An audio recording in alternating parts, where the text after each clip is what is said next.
नमस्कार, मैं हूं आपके साथ अंकिता पाल। बुलेटिन की शुरुआत करते हैं। खबर शिमला से है, जहां पर बीजेपी प्रदेश अध्यक्ष डॉक्टर राजीव बिंदल, प्रदेश प्रभारी अविनाश राय खन्ना, सह प्रभारी संजय टंडन और नेता प्रतिपक्ष जयराम ठाकुर ने बीजेपी के वरिष्ठ नेता लाल कृष्ण आडवाणी को भारत रत्न मिलने पर बधाई दी है। प्रदेश अध्यक्ष डॉक्टर राजीव बिंदल ने कहा कि हमारे देश के लिए ये गौरव की बात है कि लाल कृष्ण आडवाणी को भारत रत्न से सम्मानित किया जाएगा। साथ ही उन्होंने ये भी कहा कि वो शख्स जिसने भारत की राजनीति को एक नई दिशा दी है, भारतीय जनसंघ से लेकर भारतीय जनता पार्टी को बढ़ावा दिया है, उन लाल कृष्ण आडवाणी को भारत रत्न मिलना सबके लिए सौभाग्य की बात है। साथ ही लाल कृष्ण आडवाणी को भारत रत्न मिलने पर बधाई दी है।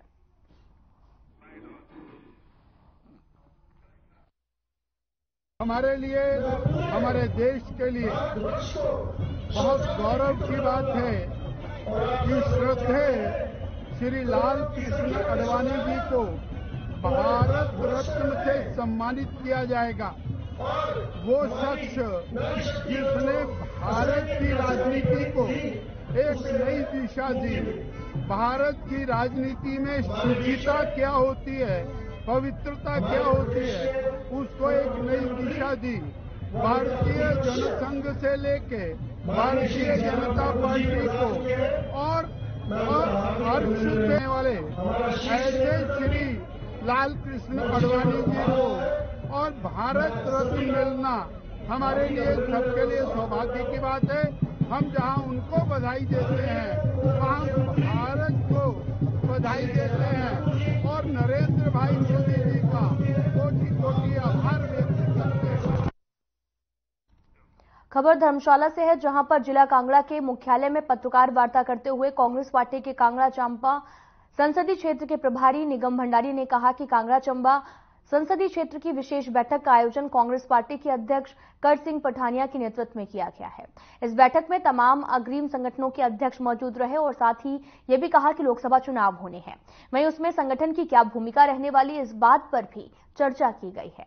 साथ ही यह भी कहा गया कि देश एक बुरे दौर से गुजर रहा है, युवा, किसान, महिलाएं परेशान हैं। देश का हर वर्ग वर्तमान केंद्र की मोदी सरकार की नीतियों से परेशान है। राहुल गांधी की भारत जोड़ो यात्रा अब न्याय यात्रा में बदल चुकी है। मणिपुर से राहुल गांधी जो न्याय यात्रा लेकर चले हैं, इसको जनता का भरपूर समर्थन मिल रहा है। साथ ही यह भी कहा कि लोकसभा चुनावों के दौरान कांग्रेस पार्टी की ओर से एक बूथ अध्यक्ष और कमेटी का गठन किया जाएगा।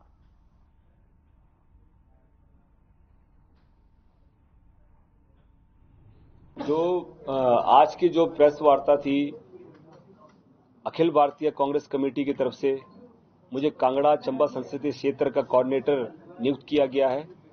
उसको लेकर आज जो विशेष बैठक आगामी जो लोकसभा चुनाव होने हैं, उसमें संगठन की क्या रणनीति रहेगी, किस प्रकार से किन मुद्दों को लेकर, क्योंकि लोकसभा के चुनाव हैं और पिछले 2 टेन्योर से केंद्र में भारतीय जनता पार्टी की सरकार है, किन मुद्दों को लेकर जो झूठे वादे भारतीय जनता पार्टी की सरकार ने किए हैं, उनको लेकर हम किस प्रकार, किन कार्यक्रमों को लेकर, किस कैंपेन को लेकर।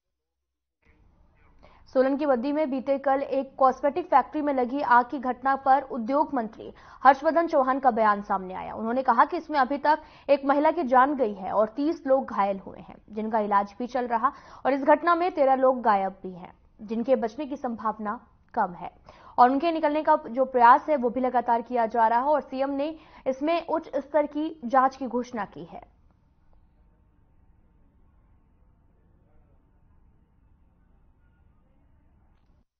बद्दी में घटना हुई है, बहुत दुखद घटना है और इसमें जो है अभी तक एक व्यक्ति की, एक महिला की जान गई है और 30 जो हैं वो अंडर ट्रीटमेंट हैं। उसमें से कुछ लोग जो है वो पीजीआई को रेफ़र किए गए थे जो सीरियस थे, और कुछ लोग जो है वहीं बद्दी में जो है प्राइवेट और सरकारी हॉस्पिटल में उनका जो इलाज जो है वो चल रहा है।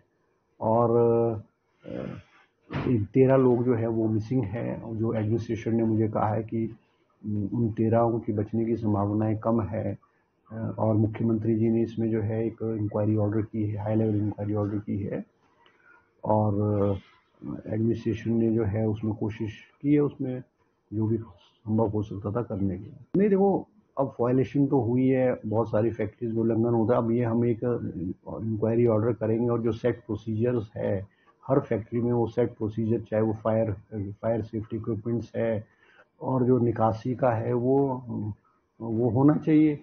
अब वो निकासी वाला भी जो है वो आउट नहीं हुआ।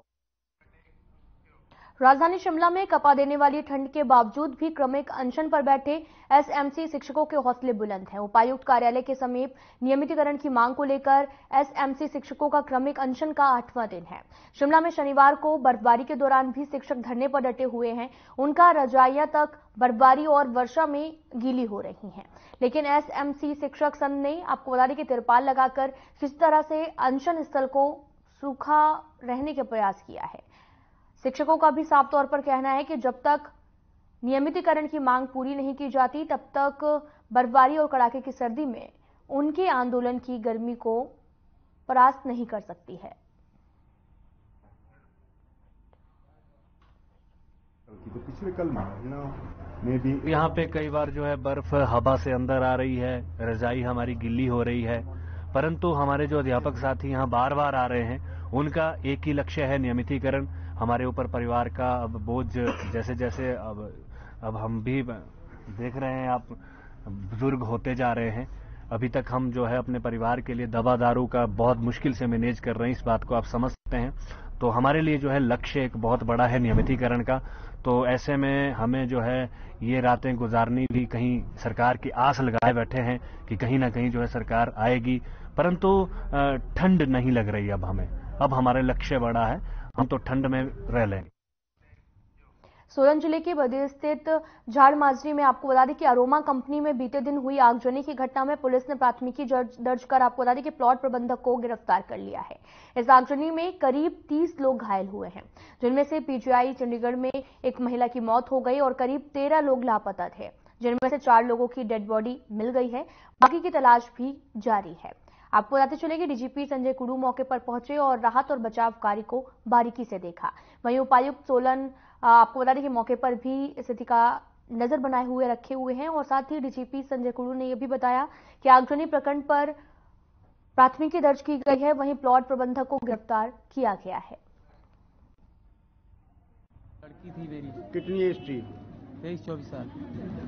कंपनी की तरफ से क्या बोलना चाहेंगे? अब क्या कंपनी की तरफ से क्या, जो कंपनी मालिक है उनको बुलाया जाए और उनके खिलाफ कानून कार्रवाई करी जाए और जो हमारी लड़की अंदर है जैसी है तैसी निकाल के दी जाए। सिर्फ काम करने वाले वर्करों ये क्यों जले हैं? उसमें स्टाफ वाले नहीं थे। ये कंपनी तो ये जानबूझ के ही जलाया है ना। स्टाफ वाले सारे बाहर और सारे वर्कर अंदर हैं। ये तो जानबूझ के ही जलाना है ना। HR कहाँ गया? GM कहाँ गया? किसी को तो होना चाहिए ना। उनको कुछ नहीं हुआ, ये बंदों के साथ क्यों हुआ ऐसा? इन लोग की कंपनी 2 महीने बाद बंद होने वाली थी, ये पता था सबको। हमने बरोटी वाला में भी 14 नंबर FIR दर्ज किया है, जो 304 पार्ट 2 में basically culpable homicide not amounting to murder, because ये बड़े वॉलेटाइल या इन्फ्लेमेबल केमिकल्स थे, तो इसमें पूरी एहतियात बरतनी थी। फैक्ट्री के खिलाफ, फैक्ट्री मालिकों के खिलाफ, फैक्ट्री मैनेजमेंट के खिलाफ किया है। हमने जो प्लांट मैनेजर उसको अरेस्ट भी कर लिया है और उन्हीं से हमको पूरा ये सब पता लगा कितने वर्कर्स थे। हमारे पास सारा लॉग है और अब जो 13 लोग हैं, हमको लगता है कि काफी उसमें सेफ भी होंगे, पैनिक में भागे होंगे, उनको भी हम कांटेक्ट।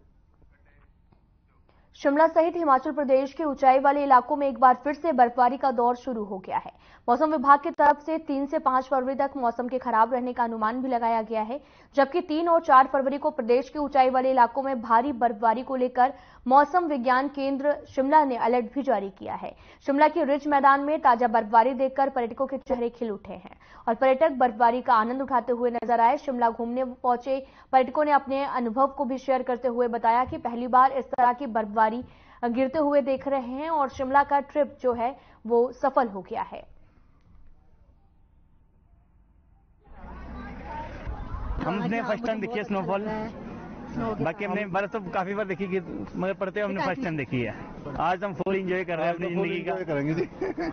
बस ये तो मेरी वाइफ का बर्थडे सामने, इसीलिए सोचा था कि मैं 1-2 दिन पहले चलेंगे, क्योंकि 5 तारीख का मेरी वाइफ का बर्थडे है, हम इसे सेलिब्रेट करने के लिए आए थे। बहुत अच्छा फील हो रहा है। मैं काफी जगह घूमा हुआ हूँ कश्मीर मनाली पर, मेरे को कभी लाइव स्नोफॉल देखने के लिए नहीं मिली है।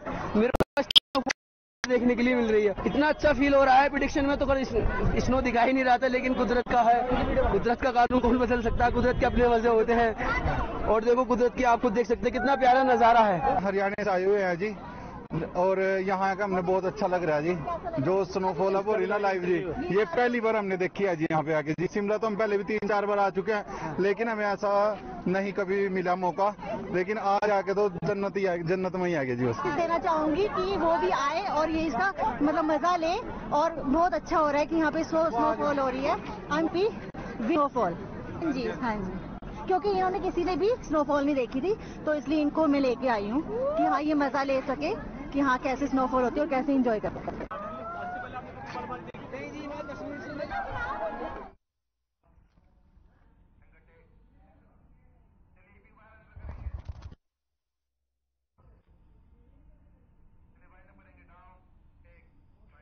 फिलहाल इस बुलेटिन में इतना ही। नमस्कार।